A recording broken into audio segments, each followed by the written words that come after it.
Hi,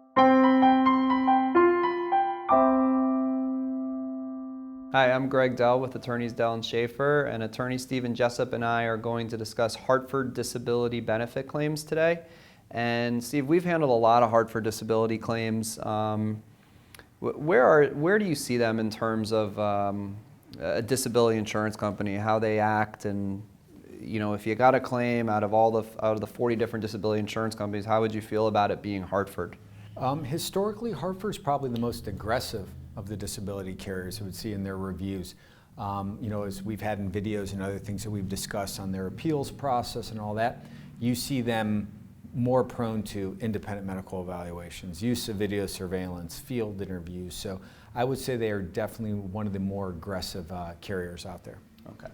So in this video, I want to kind of give an overview because like you just touched on, we have videos about applying for Hartford benefits, Hartford appeal benefits, lawsuits, and different tips and things like that. So some of this might be a little bit duplicative, but this is for someone who is just finding us, and I'd encourage you to look for other videos where we're generally speaking about Hartford as a company. Now, Hartford, I talk about different views with companies. There's companies that are kind of looking to find if you're disabled, and that's kind of like their culture and their view. And then there's other companies who are looking for a reason not to pay.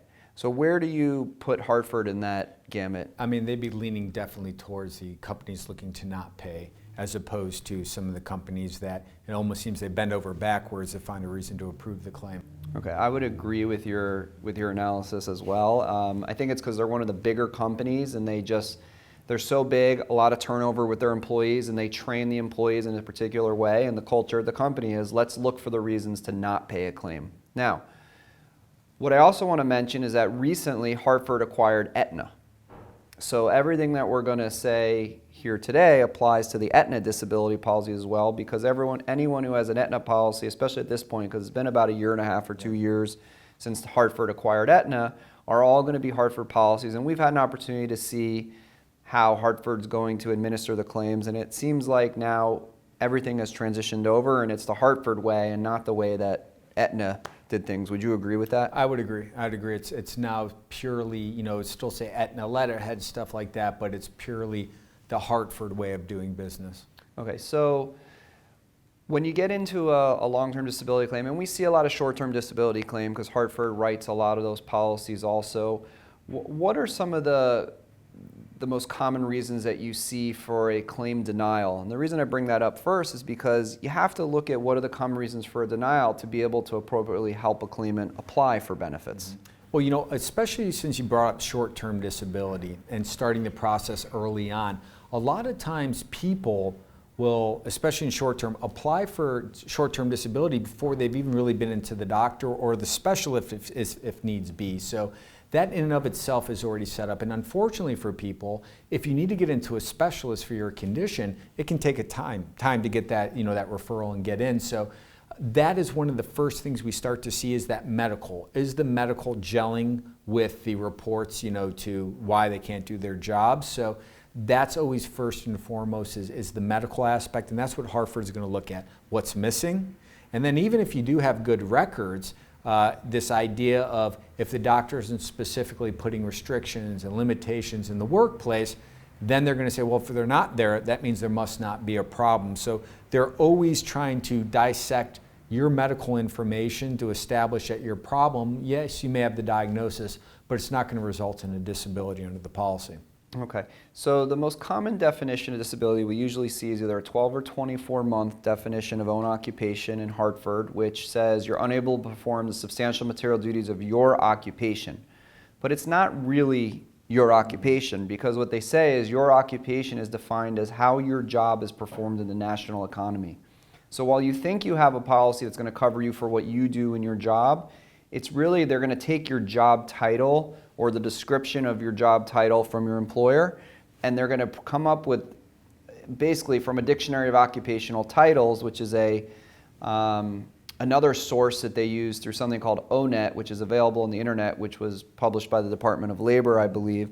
And they're going to just look at the physical task of your job in the national economy. So you need to be aware of that, because if your title is engineer, and you're in a very physical, demanding job where you have to lift things every day or you have to travel a lot, engineer is generally described as a sedentary type job where you're basically in front of a computer, and they're going to basically say, well, look, we know that your employer might have made you lift 50 pounds a day or go out on job sites or do evaluations or things like that, but it's not how it's done in the national economy, so we don't really have to look at how you did it like that. So that's something immediately that has to be evaluated, whether you're applying or appealing the claim, that has to be dug into.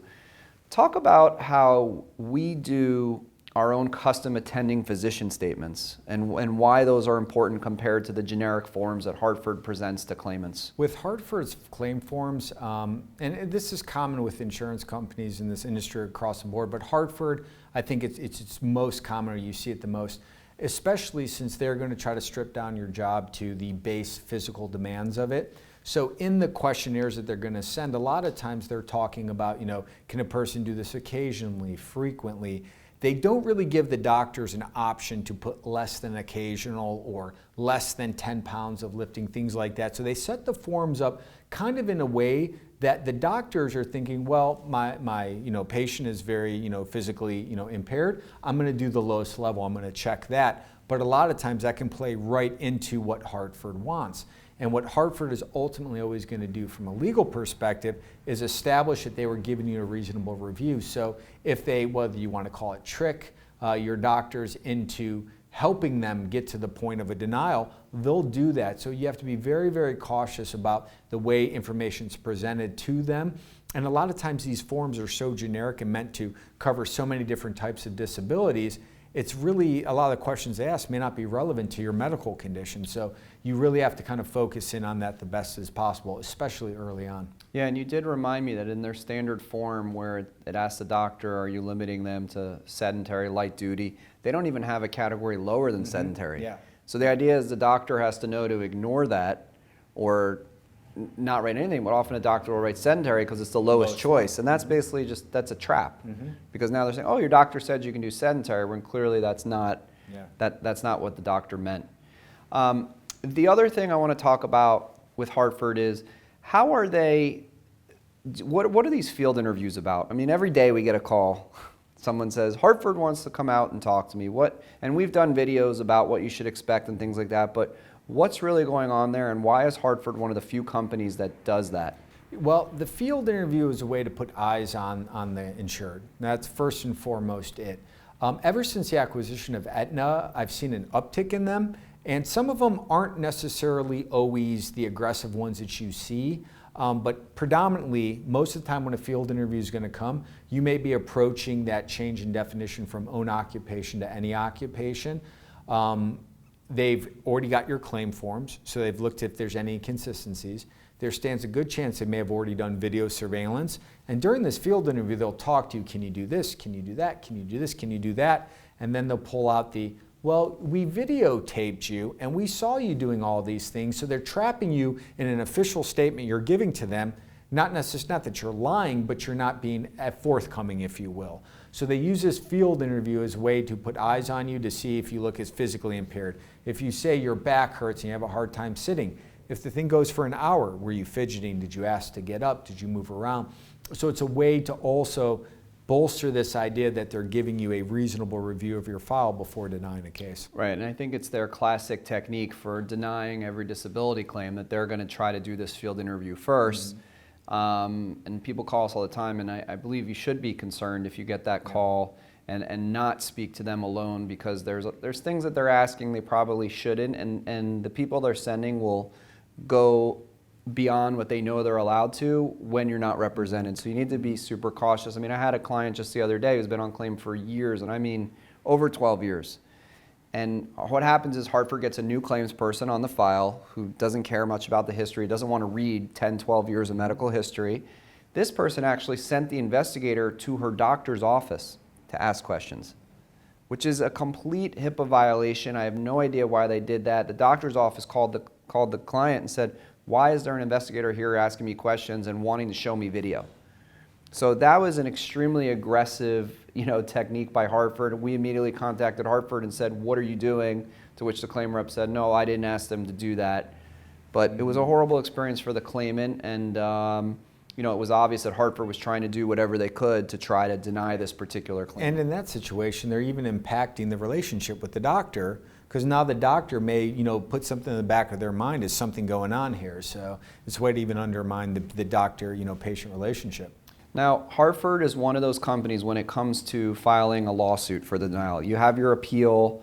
After you file your appeal, if you lose the appeal, the only remedy remaining is to file a lawsuit. And we've filed tons of lawsuits, hundreds, against Hartford for long-term disability denial. And they're one of the companies that has a ton of litigation out there all over the country, not just us, but other people that have filed. What is your experience like once you file a lawsuit against them? How hard are they fighting, and what's that process like? Well, just like every carrier, they're going to fight. The law, unfortunately, throughout most parts of the country is in their favor.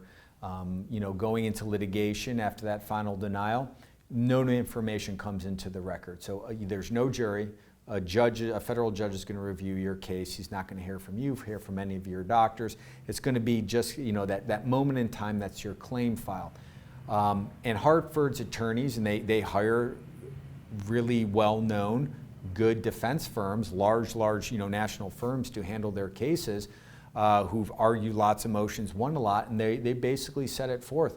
Here's what we had to do under the law. We've done X, Y, and Z. This is why we think we're going to win the case. So they're going to come with that air of, we feel that we'll win this, and even if we don't, we'll appeal it. We'll drag it out as long as we need to, because remember, their pockets are a lot deeper than the insured's, so they'll drag that legal process out if they need to. So you can expect that they're going to hire top-notch defense attorneys who are going to put as much pressure as they did during the claims review process. Right. I think the defense lawyers they hire are high-quality lawyers. However, I feel that the defense lawyers are just defending the case. They don't make the determinations on how much money is going to be given. But I would say overall, a lot of these cases resolve with a lump sum settlement offer. If we end up accepting your case, we believe that whether or not we think we'll get you back on claim, we think that we're going to get you some kind of settlement offer.